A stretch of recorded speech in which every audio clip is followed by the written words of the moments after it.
बच्चों, आज हम पढ़ेंगे पाठ की वर्णमाला। इन ध्वनियों को मिलाकर पढ़ेंगे। द, अ, र, प, अ, ण, अ। तो यानी ये क्या बन गया आपका दर्पण। यानी यहाँ पर हमारे ये बहुत सारे अक्षर हैं जिनको हमने एक साथ मिलाकर पढ़ा है। ये क्या बन गया आपका शब्द दर्पण।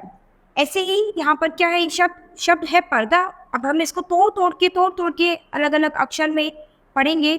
प, अ, र, द, अ। क्या बन गया ये पर्दा। तो ऐसे ही हमारे वर्णमाला के कुछ अक्षरों को जोड़ के हम शब्द बनाते हैं। आपने देखा कि इन दो शब्दों दर्पण तथा पर्दा में अनेक ध्वनियां हैं। ठीक है, तो हर हर अक्षर को जोड़कर पढ़ते हैं तो सब में अलग अलग ध्वनियां दिखाई देती है। ये ध्वनियां ही वर्ण है। तो ये जो ध्वनियां हैं ये हमारी किसके साथ निकल रही है, वर्ण के साथ। इनके और टुकड़े नहीं किए जा सकते। यानी अगर हम किसी भी शब्द को टुकड़ों में तोड़े तो हम बस इतना ही वर्णों में तोड़ सकते हैं, इसके बाद हम उनको नहीं तोड़ सकते। यानी यहाँ तक ही हम अपने शब्द को तोड़ सकते हैं। आते हैं जिस ध्वनि के और टुकड़े नहीं किए जा सकते वह वर्ण कहलाती है। तो जिस ध्वनि के हम और ज्यादा टुकड़े नहीं कर सकते वो हमारी क्या कहलाती है, वर्ण कहलाती है। तो वर्णों का एक निश्चित समूह ही वर्णमाला कहलाता है। तो वर्णों का जो निश्चित समूह होता है उसको वर्णमाला कहते हैं, यानी जिसमें हमारे सभी वर्ण होते हैं। वर्णों के प्रकार। वर्ण दो प्रकार के होते हैं, स्वर और व्यंजन। आइए हिंदी वर्णमाला की स्वर और व्यंजनों से परिचय प्राप्त करें। तो वर्णमाला में हमारे वर्ण कितने प्रकार के होते हैं, दो प्रकार के, स्वर और व्यंजन। ठीक है, हम अपने स्वर और व्यंजनों के बारे में यहाँ पर पढ़ेंगे।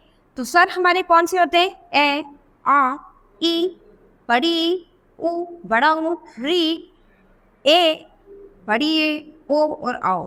तो ये हमारे क्या है, ये स्वर है। ऐसे औ तक के वर्ण स्वर तथा अंग और ऐ अयोगवाह कहलाते हैं। तो ये दोनों हमारे क्या है, अयोगवाह। इस प्रकार स्वर कुल 11 होते हैं। इस प्रकार हम देख सकते हैं स्वर कितने होते हैं, 11 होते हैं। अब व्यंजन पढ़ते हैं। क, ख, ग, घ, र, च, छ, ज, झ, ण, ट, ठ, ड, ढ, ण, व, ण, त, थ, द, ध, न, प, फ, ब, भ, म, य, र, ल, व, श, श, स है। तो पहले ड़ और ढ अलग लिखे जाते थे, किंतु अब इन्हें वर्णमाला में ही शामिल कर लिया गया है। तो पहले ड़ और ढ जो थे ना, ये दोनों जो थे ये वर्णमाला में नहीं लिखे जाते थे। इसीलिए देखो यहाँ पर ये इन्हें अलग इनके साथ लिखकर दिखाया गया है, लेकिन अब इन्हें वर्णमाला में ही एक साथ लिखा जाता है।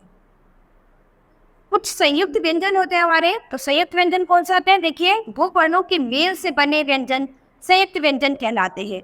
अगर दो वर्णों को मिलाकर हम एक वर्ण बनाए तो वो हमारा क्या कहलाता है, संयुक्त व्यंजन। जैसे कि आधा क और श क्या बनेगा, छ। आधा त और र मिलकर क्या बनेगा, र। आधा ज और र मिलकर क्या बनेगा, ज्ञ। आधा श और र मिलकर क्या बनेगा, श। ठीक है, तो यहाँ पर विद्यार्थियों को ड, ढ और ढ, ढ का अंतर उच्चारण द्वारा स्पष्ट कराना है। तो बच्चों, आपको ये वर्णमाला की स्वर व्यंजन बुक में पढ़नी है और इनका उच्चारण करने की प्रैक्टिस करनी है। बच्चों, ये वर्णमाला, ये वर्ण हमने यहाँ पर पढ़ लिए है। ये पाठ हमारा यही खत्म होता है। अब हम अपनी नई क्लास में मिलेंगे अपने नए पाठ के साथ। धन्यवाद।